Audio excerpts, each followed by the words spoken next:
द्वारिकावासी बड़े प्रसन्न रहे। सभी द्वारिकावासियों का एक ही मनोरथ बाकी था, भगवान का विवाह हो जाए। और अब वो मनोरथ भी पूर्ण हो गया।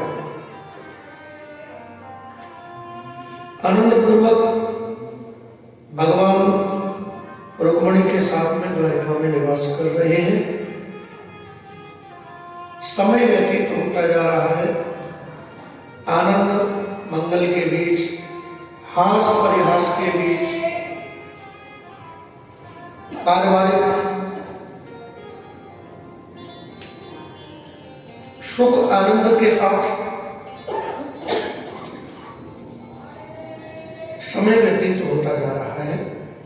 एक दिन ऐसा भी आया कि भगवान के यहाँ पर एक लाला ने जन्म लिया, जिनका नाम प्रद्युम्न था।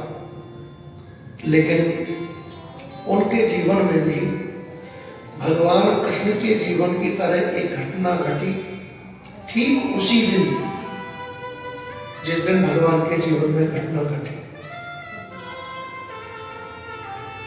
भगवान का जन्म हुआ, छठवें दिन पूतना आई और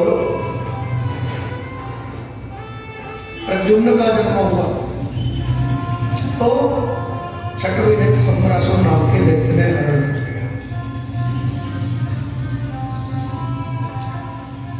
षष्ठे निजात मात्रम तो प्रद्युम्नं सूतिका प्रभा।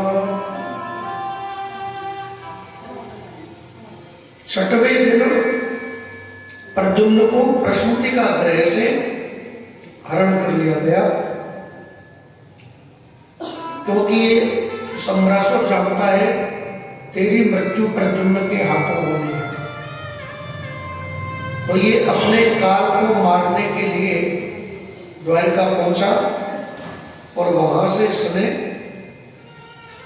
इस बालक का हरण कर लिया, क्योंकि यही बालक इसका काम था। बालक को लिया, उठा करके ले जाकर के समुद्र में फेंक दिया।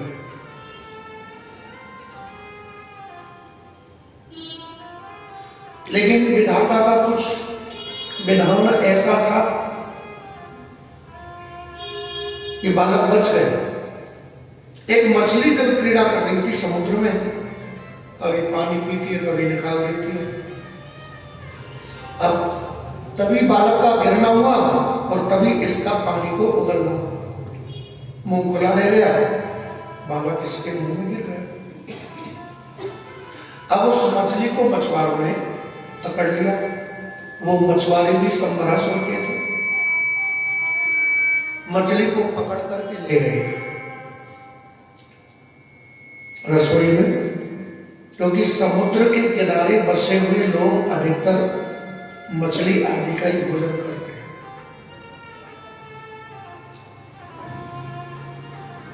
तो सम्रासुर की रसोई में जब वो मछली गई और वो मछली हलाल की गई, काटी गई, तो उसके उदर से सुंदर बालक निकला।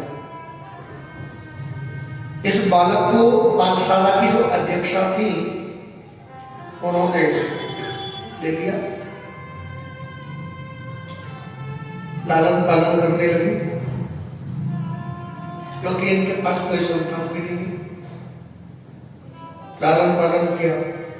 बालक चंद्रमा की कलाओं के समान वृद्धि को प्राप्त हुआ। अनेकों प्रकार की विद्याएं सिखाई गई। शस्त्र और शास्त्र दोनों की विद्याएं सिखाई गई। अनेकों प्रकार की मायावी विद्याएं भी सिखाई गई। उन मायावी विद्याओं से शत्रुओं के द्वारा जो मायावी विद्याओं का प्रदर्शन किया जाता है, उनसे बचाव के लिए उपाय बताए। यानी कि पूर्ण रूपेण शस्त्र और शास्त्र की विद्याओं में प्रद्युम्न निपुण हो गए। एक दिन कटाक्षघात कर दिया माया ने। प्रद्युम्न ने पूछा कि देवी, आपकी हाव भाव चेष्टाओं को देख करके मुझे मजबूरी में पूछना पड़ रहा है कि मेरा और आपका रिश्ता क्या है।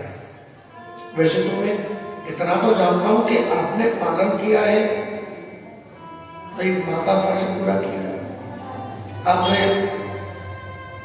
विद्याएं सिखाई है तो एक गुरु का फर्ज पूरा किया है। लेकिन आपकी जो क्रियाएं हैं, आपकी जो चेष्टाएं हैं, ये हमें तो समझ नहीं आ रही। बात क्या है बताया। माया ने प्रद्युम्न को समझाया, प्रभु आप मेरे पति हैं और मैं आपकी पत्नी हूं। पूर्व जन्मों में आपका नाम कामदेव था, मेरा नाम गति था। भगवान भोलेनाथ के कोप के कारण आपकी मृत्यु हो गई और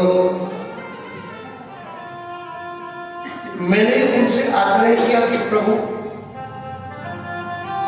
अब मैं भी जीवित रह करके क्या करूंगा, मुझे भी मार दीजिए।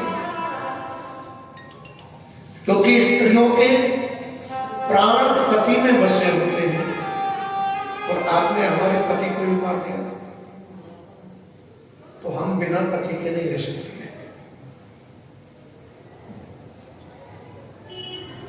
भगवान भोलेनाथ ने कहा, देवी तुम्हारे पति ने अपराध किया था तो अपराध का दंड तो मिलना ही चाहिए।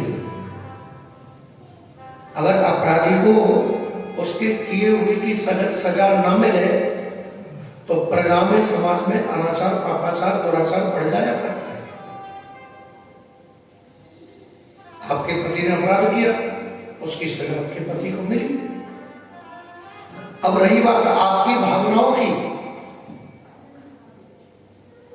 तो आपकी भावनाओं का हम सम्मान करते हैं और आपको आश्वासन देते हैं, वरदान देते हैं कि आपके पति आपको जब भगवान कृष्ण का अवतार होगा तब पुत्र के रूप में आपको मिल जाएंगे। अब इन्होंने कहा कि ठीक है प्रभु, समय का इंतजार किया, आज प्रद्युम्न इनको मिल गए हैं तो इन्होंने परिचय दिया है, प्रभु मैं आपकी पत्नी हूं और आप मेरी पत्नी हैं। प्रद्युम्न को समझ आ गया। उसके बाद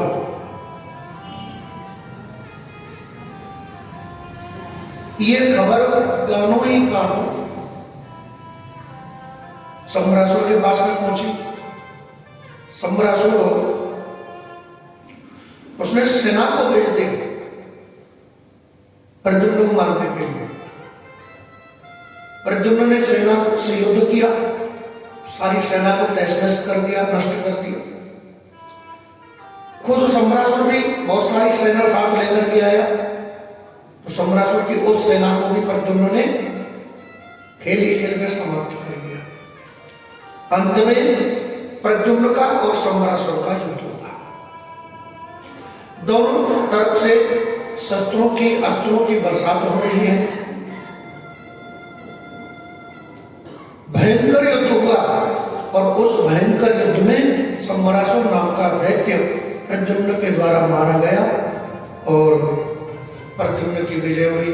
बोलो भक्तवत्सल भगवान की जय हो।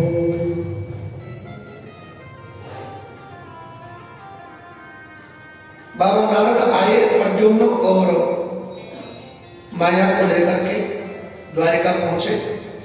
आज रुक्मणी के भवन में प्रवेश किया। बाबा नारद रुक्मणी के पुत्र और पुत्र वधू को लेकर के रुक्मणी से मिलवाते हैं।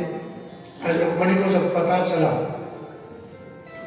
कि बहुत दिनों पहले का बिछड़ा हुआ पुत्र लौट करके आ गया है, तो आंखों से प्रेम आंसू बहने लगे और आंचल में दूध उतर आया, गले से लगा लिया। बेटा,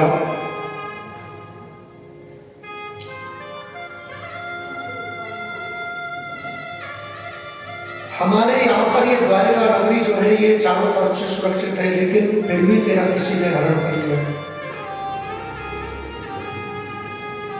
जब से तू यहां से गया मेरा तो जीवन ही सुना हो गया।